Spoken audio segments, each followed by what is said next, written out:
Good afternoon, guys. It's Sunday, September 19th. My name is Dave Coker, and this is Talking About Finance.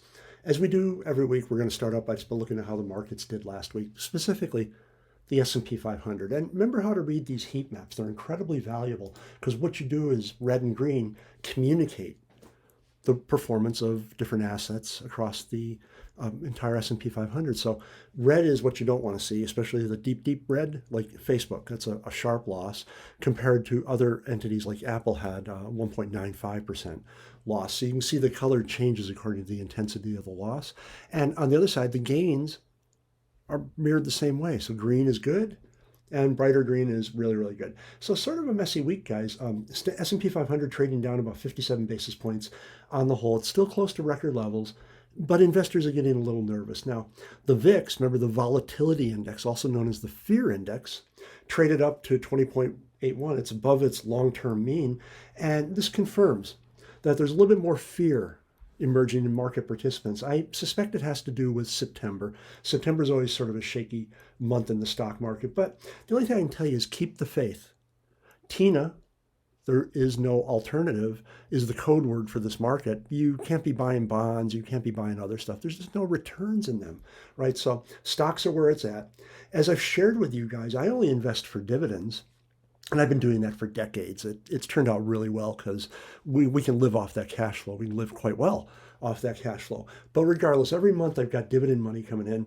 And if there's a sharp correction, I might just buy some more stocks. I've got a shopping list always that's open. And essentially what I do, guys, is I don't have a lot of stocks. I've only got 6 positions. So if I know there's a couple that I'd like to buy more, I just want to see what happens with the price before we see exactly what's going on overall with the markets.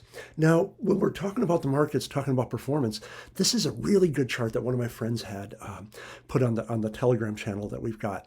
And I don't know where she got it from, but it's actually pretty cool. Now watch this. Horizontally, we've got years.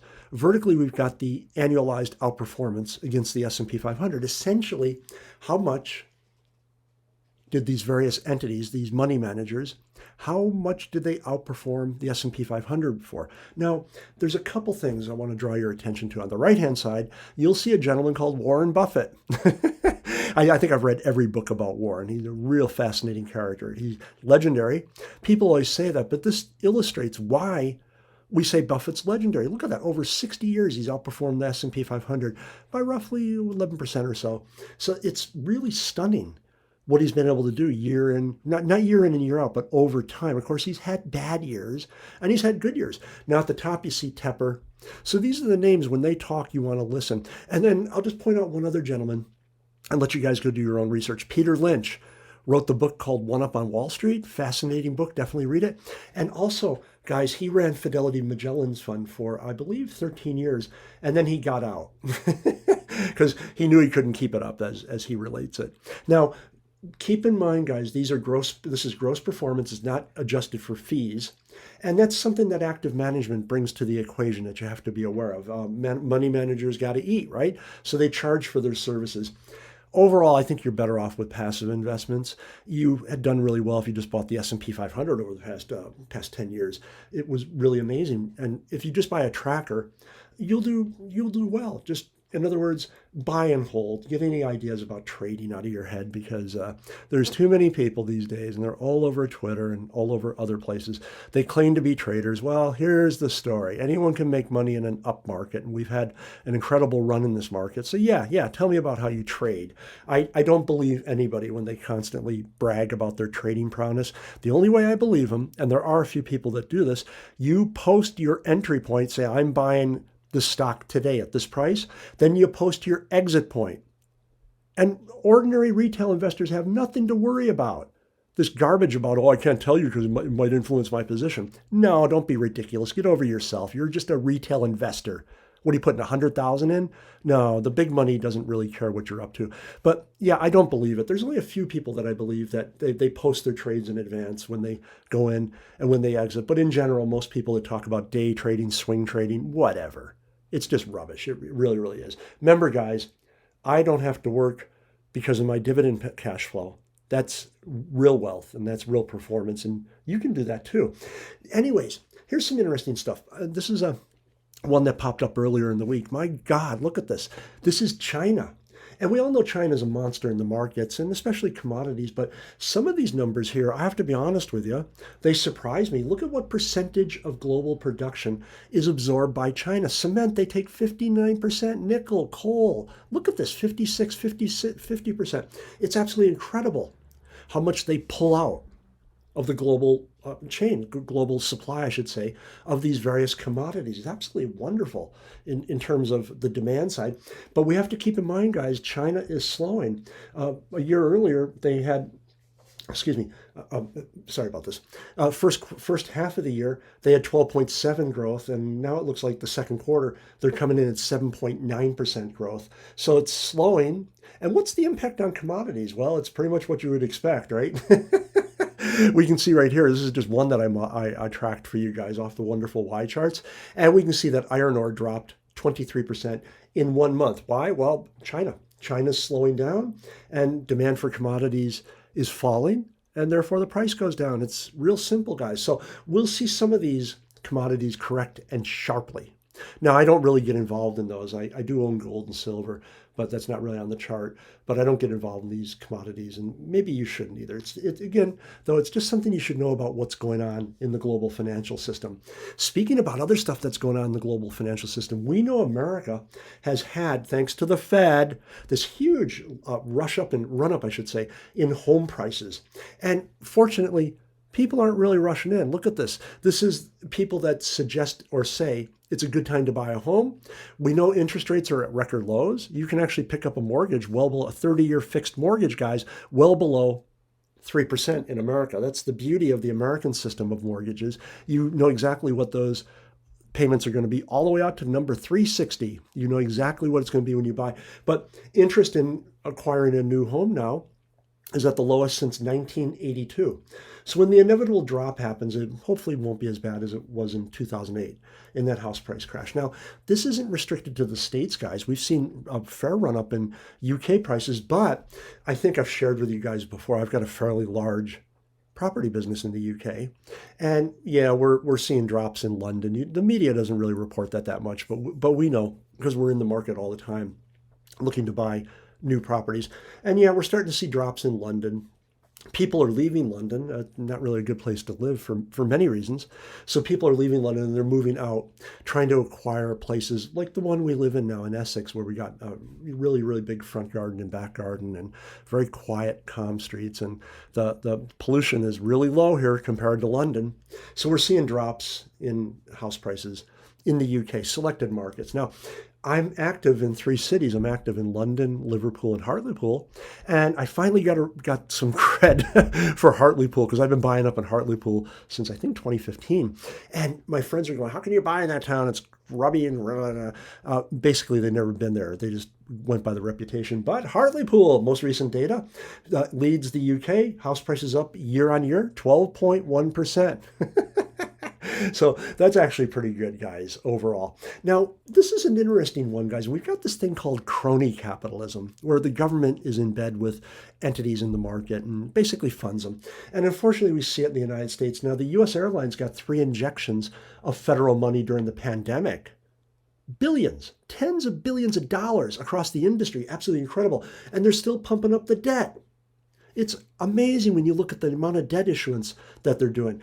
Don't quite understand why they weren't flying and people weren't working and stuff. So I'm not sure where the money's going or why they need it. It may just be that they're taking advantage because lots of businesses are doing this, taking advantage of record low interest rates and acquiring capital now at really cheap funds. Because we know at some point interest rates are going to rise in the States. But regardless, the Fed, by pumping money into the airlines and other sectors, they're trying to help. And we can see the effect. It's actually pretty cool, guys. So some of the federal aid did help. And there's three data points here. What I'm doing is I'm looking at total non-farm job openings and unemployment. And what we're doing is we can actually see here, guys, when we take a look at the unemployment level, the number of people unemployed, and the job openings, take a look at 2011. 3.7 million job openings, 13.9 million unemployed. Pretty miserable time to be looking for work in the States. February 2018, right in the middle of Mr. Trump's 10-year, things changed. And we hit this balance point where we can see that the number of job openings matched the number of unemployed. And now in July 2021, we can see there's 10.9 million job openings and 8.7 million unemployed. Wondering why? Yeah, I wonder why. And guys, again, I think you know by now that any chart like this that says Coker.me in the style where yellow and black and red, that's stuff I sell to banks. And in the research note, when I put this together a couple of weeks ago, I mentioned I suspect there's a skills mismatch. There's three or four reasons why. I suspect there's a skills mismatch. You know, the jobs are out there, but the unemployed don't have the skills. Pay levels might not be adequate. That's entirely possible. Or maybe the federal money that was coming in until this month had something to do with it. It's not really clear. A lot of these jobs, another reason is a lot of these jobs don't offer remote, and we know a very, very large number of people want to work remotely these days. So it's interesting when you see that. We can't really get down and find out exactly why. Although I do suspect out of that list I gave you, a list of 4 reasons that I did in my write-up, I suspect it has to do with skills mismatch because more jobs are going online and digital literacy is incredibly important now. And if unemployed may not have those mix. But whoops, sorry about this, went a little bit too far. But regardless, we're seeing boom times in America. And what I've done here is I've taken total non-farm job openings, divided it by the unemployment level. And guys, you can see anything above 1 is healthy. In other words, there's more job openings than there is unemployed. And you can see as of July 2021, we've got a ratio of 1.25. The pre-pandemic high was 1.23. So we're actually exceeding pre-pandemic levels in terms of job openings in the States. Once again, it doesn't mean that the jobs are there for the unemployed. There might be a different skills or the other reasons I went through. But still, it's pretty startling to see this. They came back really quickly because you can see how bad unemployment was if you go down on the right-hand side of the chart and look at 2020. Or yeah, you can see exactly what was going on there. And finally, guys, you know we usually talk about Bitcoin, and I would like to talk about Bitcoin, but this is cooler because we know there's a thing called a CBDC, central bank digital currency, and the ECB is getting real. The states, they're just screwing around. They're not really doing much. China is getting real. China is on their 3rd wave of testing, and other nations have deployed a central bank digital currency. I thought this was in Bloomberg, and we were talking about it on the Telegram channel. I thought this was really cool because there's 3 different models that they can use. Now, the one that would be the most devastating to incumbents, to the established financial institutions, is the one in the middle, where it's direct to the people. So in other words, the central bank issues central bank digital currency, and it goes right to people, right to merchants. No more commercial banks, no more of these intermediaries. And indirect would keep the same model. That's the top one. Would keep the same model we've got now, where the funds go to banks, commercial banks, and then they take care of issuance to either people or merchants. And I think what they're going to do, from what we were talking about, and one gal actually works for the ECB. She couldn't say too much, but apparently they're really interested in the hybrid model. And actually, they've committed. They're going to be doing they're actually putting together a timeline, the ECB, and they're likely to launch a central bank digital currency by 2025, which is not that far away, guys. It really isn't for something that's of this epic scale. So really fascinating. All right, guys, that's it for this week. Now, I don't know exactly what's going to happen. I haven't had a chance to look at the Gulf and look at the futures, so I'm not totally sure what's happening. It might be a good week, though. I tend to think people got a little bit sold too much last week, and there's just too much nerves, and these things tend to calm down. And after all, we're almost through September. You never can tell, though. There might be a crash. It's possible. But if there is a correction or even a crash, just get in there, buy. That's what I do. I don't like to buy as these markets go up. I like to wait for drops, and preferably sharp drops. And the sharper the drop, the more money I come up with to try to buy securities, or stocks, I should say, in the States. So keep your powder dry, so to speak. Keep some liquidity around. Get ready to go in. And I think it's going to be a really good week. Bitcoin's performing pretty well, so I'm happy. Property prices going up in the UK, so I'm happy, at least the markets I'm in. I do own property in London, but I rent it out, and it's been paid for decades ago, so I don't really care about price drops in London, even though I think they're going to be very, very bad. But you're going to have a wonderful week. Take care, guys. Thanks for listening.